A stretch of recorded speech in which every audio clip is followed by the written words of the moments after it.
Happy late night, everybody. Been a little while. As you can see, the scenery has changed because I have moved, and what a hassle that is. Movers and unpacking, packing, and setting things up, and changing the address, and changing all your utilities, and of course they make it harder than it needs to be, especially Xfinity. Changing around cell phone stuff. Literally, and I even had the person laughing, it is easier to buy a handgun than to change, utilities around, which makes no sense, but I guess the ease of getting a handgun or even a carry permit, I guess there's not too many things more American than that. Yes, my subscribers across the pond's heads are spinning because I know there's very strict gun laws over there. And I just explained how not only buying a handgun that one can conceal carry, but to get a card to legally conceal carry that weapon is rather easy in most states, especially Texas, because, Texas. But scenery has changed. I have finally made it to my new apartment, which took them longer to get ready than it was supposed to, so it was delayed for a couple weeks. So yes, this is my new scenery, and it's late at night. It's going to be a shorter video. I'm tired, if you can't tell. My altar's right there, so maybe I can film some witchcraft videos where I perform some basic rituals, perhaps some offerings to Lilith. I won't ever film, spells I'm doing for someone in particular. Of course, if I do an offering, then you're going to have to deal with the sight of blood. But yes, things are finally wrapping up. Hopefully I'll have everything back on track soon. This setup may change. It's kind of a test run in that too. Let me know if the sound's not right or something. I gotta work with the distances, and you like my background. That's my kitchen behind that, which is kind of small and dated. I actually do some in-depth cooking, and I have no cabinet space. So I have bins on the floor in the corner of things I only use, once in a blue moon, that I don't have room for, that take up a lot of room, like big soup pots and electric mixers and food processors, emulsion blenders. So they're in a bin.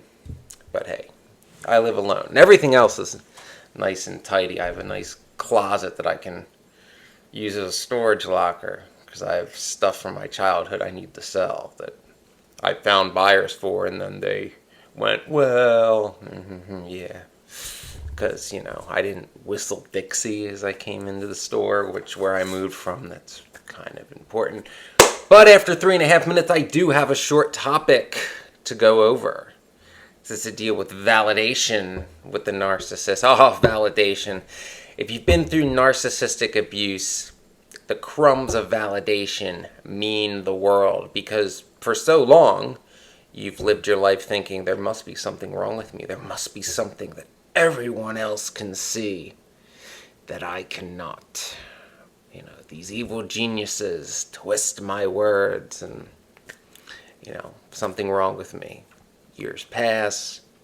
Narcissists get more sloppy because, they don't get better with age. They get worse. They regress more. And they think they're infallible and untouchable, especially the boomers. Well, for most of them felt like that their whole lives. Then people start to notice because, they get more sloppy, or narcissists get more brazen. Even people who aren't intuitive start to recognize patterns of behavior. So people notice. But most people are cowards and won't speak up when, someone is being abused, because it might cost them their dream career. Been there. It might cost them, a modeling career. Been there too. But above all else, it might exile them in the precious group, which, where I'm from, is the most important thing. Because, this is, well, not where I am now, but where I came from is the land where high school never ends. I'm in the bubble part of where I grew up. There's one bubble in this county, and it's always been the bubble because this is the very liberal area, because traditionally it's also been, the gay community. Not that it's, all the whole town is, but they have a significant presence here, and, a lot of overlap with the gay community and the witchcraft community, so a lot of people know me, and it's good. We have similar politics and similar beliefs and hatred of the good old boys club, so I'm amongst allies, which isn't always the case. Yes, we've successfully carved out I mean progressives, led by the LBGTQ. I said without stuttering. Phonetically hard for me for whatever reason. We've carved out a little space, which, I guess is a demisexual. I'm part of that. I don't know. It's still debatable.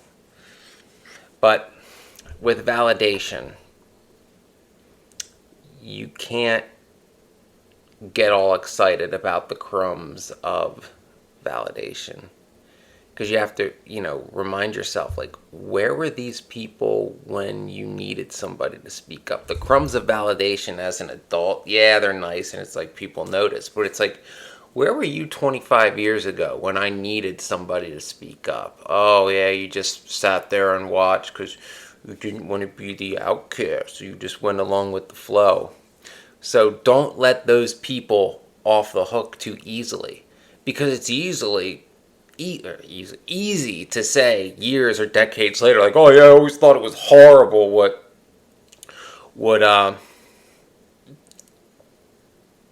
your family put you through. I might want to get my phone. I have a text I kind of want to read, or I can just do the gist of it. A neighbor from where I moved from, who's a little younger than my parents, but older and Gen Xer, like the absolute oldest. I think he was born in 1965, but was saying, how all family's supposed to be the one thing you can count on, and I got screwed there. And he was bringing up, events that he witnessed back when I was like early teens, maybe preteen, middle school age, basically. And it's like, why didn't you say anything then? No? Nothing? Because back then, especially in that era, this was the late 90s, early 2000s, nobody knew what narcissistic abuse was. Or, in academic circles probably, but obviously there was no YouTube. Narcissism, gaslighting, all this was not part of the common vernacular. It wasn't until about 10 years ago. Which is why talking about it is so important. You think of the resources somebody middle school age has now with YouTube and, well, better channels than mine. But, the gist of what's important is said through my lack of talent and eccentricities.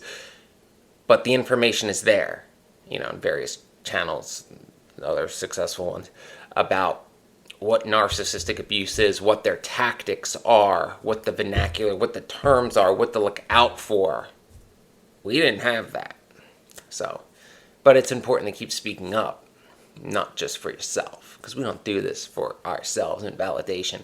And yes, validation is important within the narcissistic recovery community, because for years you thought something was wrong with you and you couldn't see it, but now you know it wasn't you. Now you know that your abusers were not the only ones using these tactics.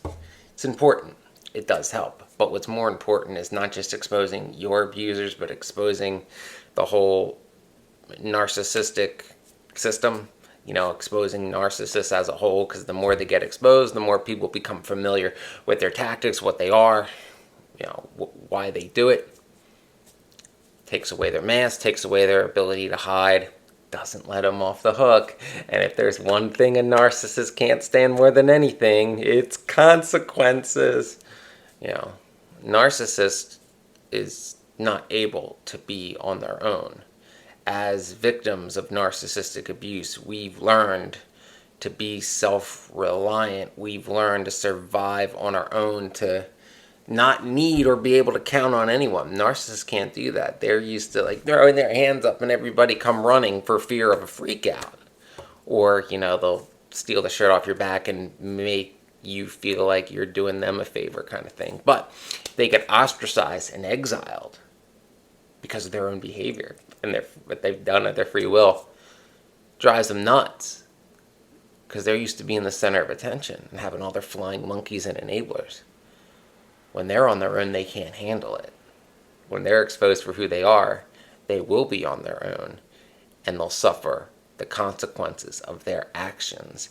And no one will come to bail them out, which is justice in a way, to a point in itself. So, yes, validation is important. It's not the end-all, be-all, particularly years, decades after the fact, because it makes you wonder, why didn't anybody speak up at the time the abuse was going on, especially if you were a kid and you needed somebody to step in because, you're like 12, 13 years old. You can't just leave, you're a minor and you're not even old enough to drive. Got it? But don't let those people completely off the hook just because they're speaking up years later after it's, people know what narcissism is and it's politically correct to speak up. Kind of like how speaking out like about sexual assault and exploitation is today in the entertainment industry. It's expected, which is good. But how many other people were willing to do something about it in, say, 2006? How many other people? Well, okay, violence may not have been the best way to handle it, but I stand by it. I was 19 years old, but regardless, I'm saying doing the right thing is speaking out for what's right, even when it's not popular, even when it could be at your own detriment. To value integrity of that degree, to be like, no, I know what is right, I'm going to do the right thing, and damn the consequences. How many people do that? Not many, but that's what we have to do.